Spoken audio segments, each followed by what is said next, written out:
Let's start with a brief review of what the electric field from a point charge looks like. I call this review because this was covered at the end of chapter 22, so if this is the first time you're seeing it, please go back and look at the videos for chapter 22. The functional form of the electric field looks just like the functional form for the force between 2 point charges, but we only have one Q. And remember that this is the Q of your source, not the Q of your test charge or your probe charge. So that's your source here.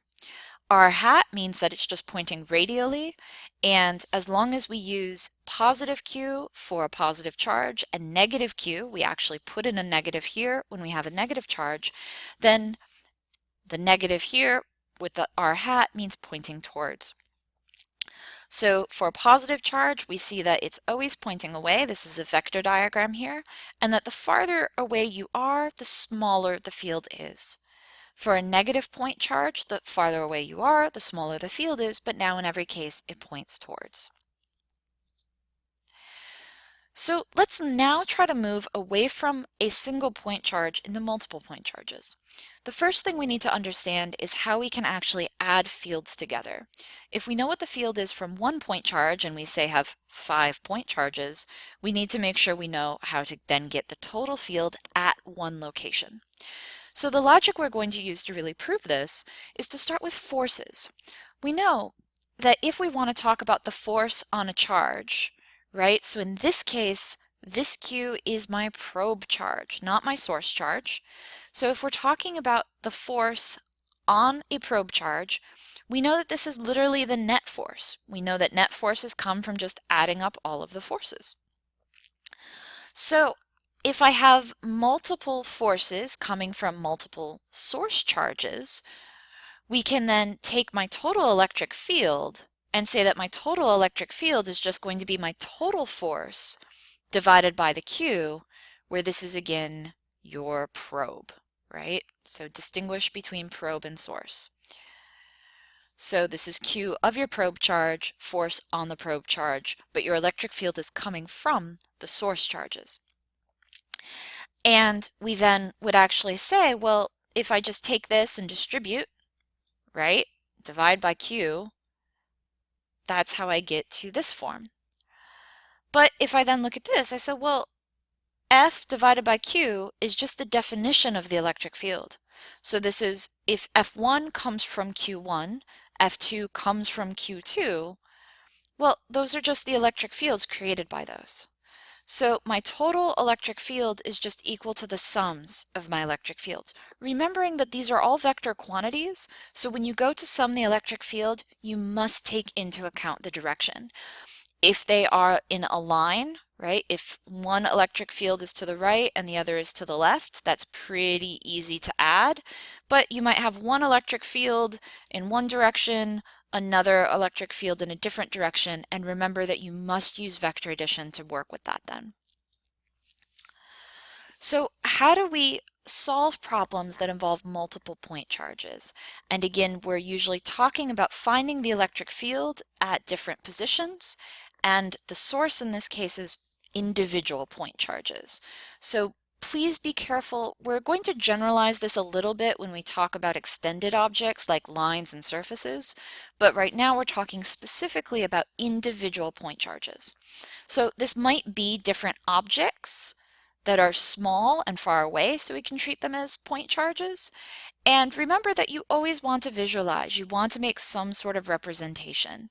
So the coordinate system in showing the location of the charges is going to be geometry, right? So this is basically a geometry sketch, and that's pretty commonly done, so that's good. But then you also want to actually draw some sort of field. And later in the video, we're going to, well, in a separate video, we're going to talk about field lines versus field vectors. That field vectors we've already met, but field lines will be new. You can use whichever version of this makes more sense to you. In some situations, one will make more sense than the other. So you do want to make sure that you're actually drawing the field.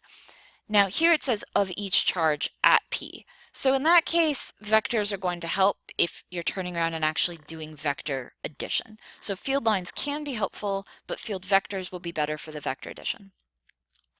Now then the argument is use symmetry to determine if any components are zero. What would that mean? Well, if you have two charges and the point you're actually trying to look at is, for instance, up here in the center, you can see that one, and here we're going to assume that these are positive, that one goes this way, the other goes this way. And my drawing isn't great, but you see that the horizontal components, what I would call my x-hat direction, is going to cancel. They both have the same magnitude in the y-hat direction, so they add in y-hat, and so my vector addition actually is going to give me a sum that looks like that.